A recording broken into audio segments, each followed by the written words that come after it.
Hey, welcome back to Bucks, and today I have it's kind of a tutorial, kind of an overview, a little bit of everything, but recently I have received this thing called a Raspberry Pi.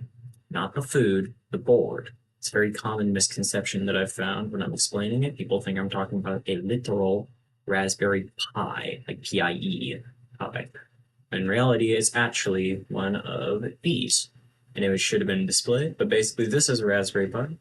It's just a simple board. It's very tiny. This one specifically is a Raspberry Pi 4, and that's also the one that I so happen to have.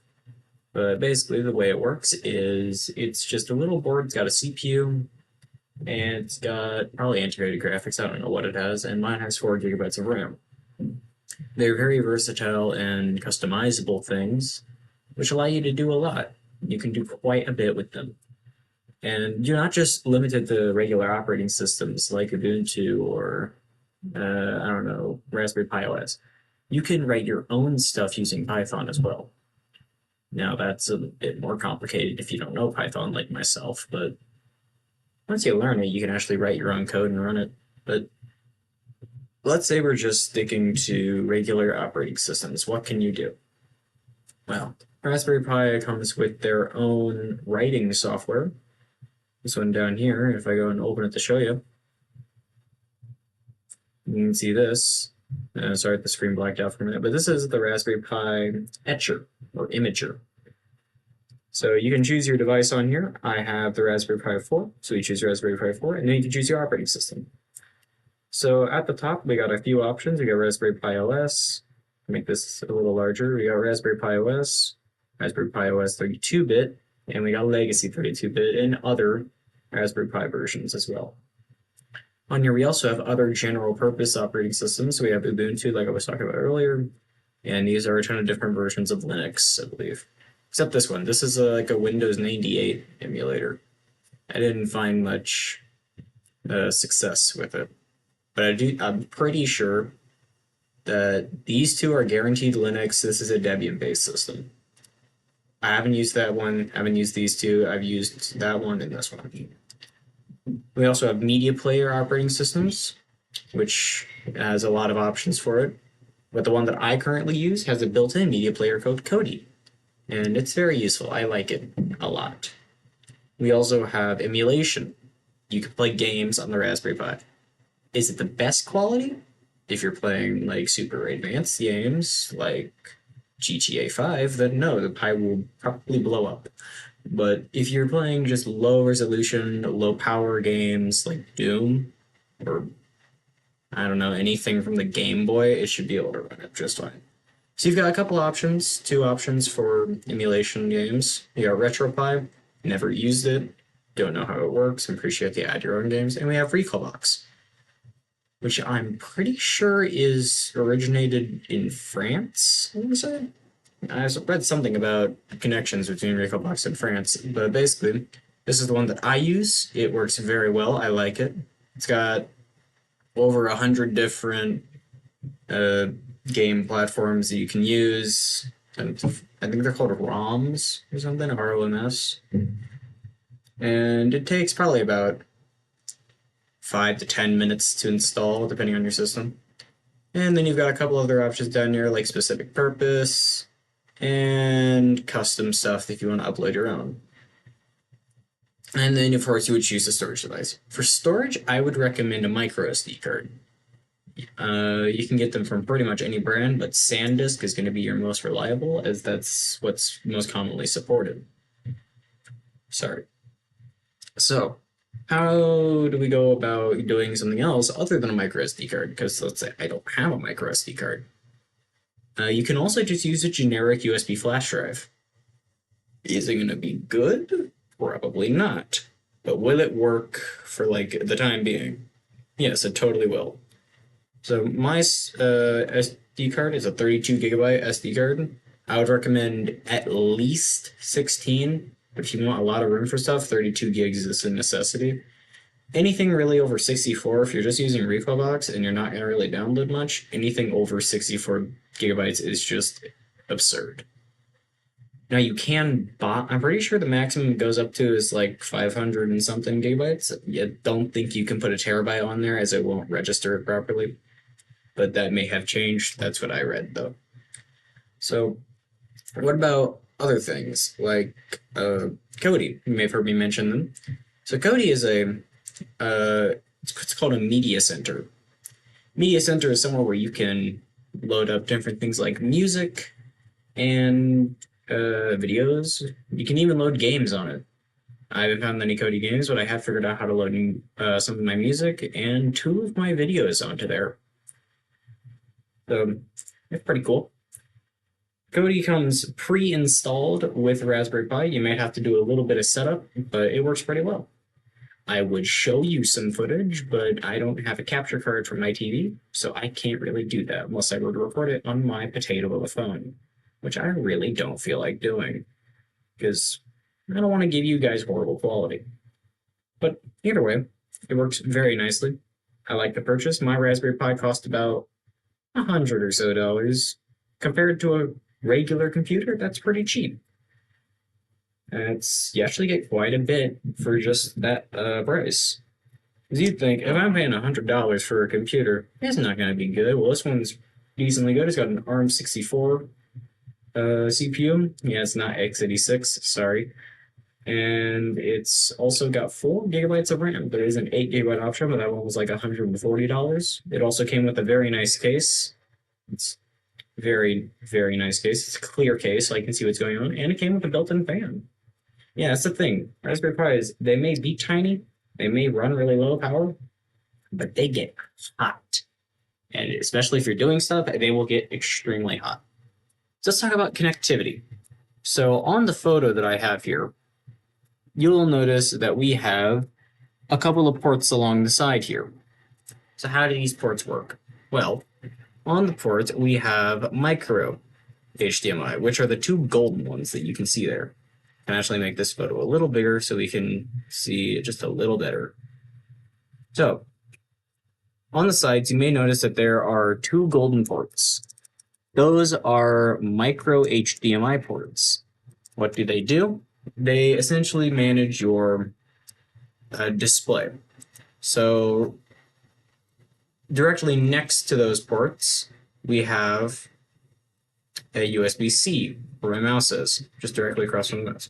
That's its power port. Basically, you would just plug in the USB power cable that came with it. You cannot, now, most of the time, you can't just plug in generic USB, as it won't accept it, because you need, I'm pretty sure it's 5 volts to run it. And if you're doing more, you probably need at least 6 to 7 volts. I'm not an electrician, I have no clue. But basically, I was told that you can't use any USB-C cable. You need to use the one that either came with your kit or buy one that's rated for the power. I would also recommend having a little switch, because it makes turning it off easier. Anyways, so you connect the USB-C into there, and then before you turn it on, take a micro HDMI cable. If you're lucky, your kit came with a also, if you can hear background noise in the recording, there is currently a football game going on. But anyways, so the micro HDMI ports, if you're lucky, it came with an adapter for regular HDMI. So you just plug in your micro HDMI. It looks like a micro USB, kind of. You would plug that into the port closest to the USB port. That's HDMI 0. You want to plug it into there because it will go to that one first and will treat it as the main screen. The second one is if you want a second screen. And then you would just plug in your regular HDMI to a monitor, TV, whatever. However, you may notice there are a couple little other things that kind of stick out, like that one and this one down here. Those are ribbon cable connectors.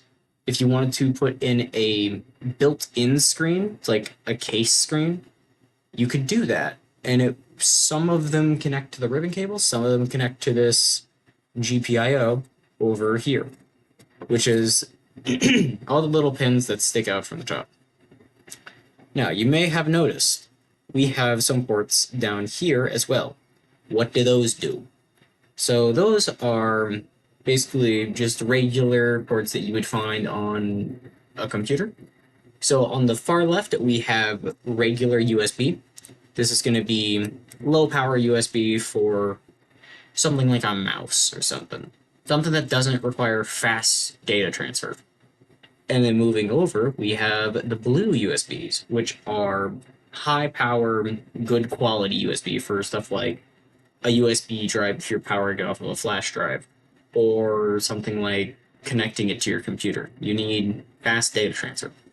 And if you want the fastest data transfer, we have an Ethernet port all the way up here, which just looks so dumb on a Raspberry Pi because the Ethernet port is just a chungus on top of the tiny little board that they are.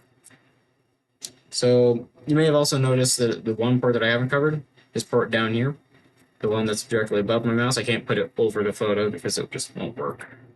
But basically that port is a headphone jack. So if you don't want to, if your USB cable doesn't support sound over HDMI, you could just hook up regular generic headphones to the Raspberry Pi or use a speaker that has an aux port. So you can just move it to line in and then you can play sound through it. And the little metal part that's right next to the Pi logo, I don't know if you can see it. It's this little metal part right there. That's the CPU. Now, the CPU is literally the brains. It runs it. If you didn't have that, or if you're not a computer geek, you wouldn't really know what it is, or if you just don't know anything about computers in general, then you won't really know what that is. All you need to know, that CPU stands for Central Processing Unit, so it processes everything that happens. Make sure the Pi actually boots and runs stuff. Overall, the Pis are very nice if you just want low power operations, or if you're like me, you want to play some games. Because, surprisingly, these things run games like butter. Especially because I'm running like 90s games and 80s games on it, but it runs really well on the Pi, is what I'm trying to say. And it's really good for that kind of stuff, and it also runs Kodi very well, and you can actually watch videos on it. Now, mind you, if you don't have it hooked up to the internet, you're going to need to do it locally. The way I found that works is when you pull up the Recalbox folder or partitions on the microSD, there's an option, there's a share partition, and you just click the share, go into the Kodi folder, and upload whatever you want to the music, pictures, or music, pictures, and movies folder. If you have videos, upload it to music. If you have, I cannot speak today. If you have music, upload it to the music folder. If you have videos, upload to the movies folder. And then if you have pictures, upload it to the pictures folder. Simple as that. Now, Recalbox does have a few bugs. They're working on them, as it doesn't really work all that well yet. But I'd say in the next couple of years, there should be a very well operating system, because at least for me, I don't know if I just can't figure stuff out or if my system's bugged, but it just will not load some of my things. I have no clue why, because I've been told that you need to do them over network when you should just be able to drag them into the file, but whatever.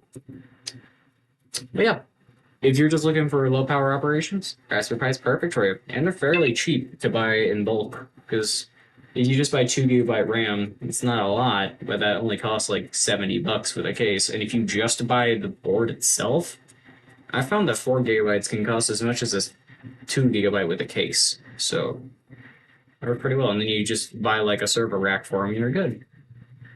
But yeah, that's my Pi. I've had it for about 3-ish months now. No, not 3 months. I've had it for about a month-ish. A month or two. And it runs really nicely. But yeah. Hopefully this was able to help you. If you have any questions about the Pi, I'd be happy to try and answer them, but we have this thing called Google and other search engines. So don't come to me if you have really advanced questions, but if you have just general questions about the Pi, like where can I find one? How reliable are they? What can I do as a first project? Blah, blah, blah, that kind of stuff. You can come and ask me, and I'll be happy to answer them.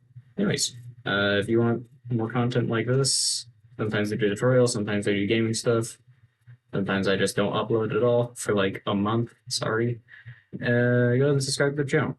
It helps me out a lot. And if you like the video, it shows more to the algorithm, and it sees that people like it, and I'll get sent out to more people as well. And yeah, leave questions in the comment. We'll see you whenever I see you or have an idea. Goodbye.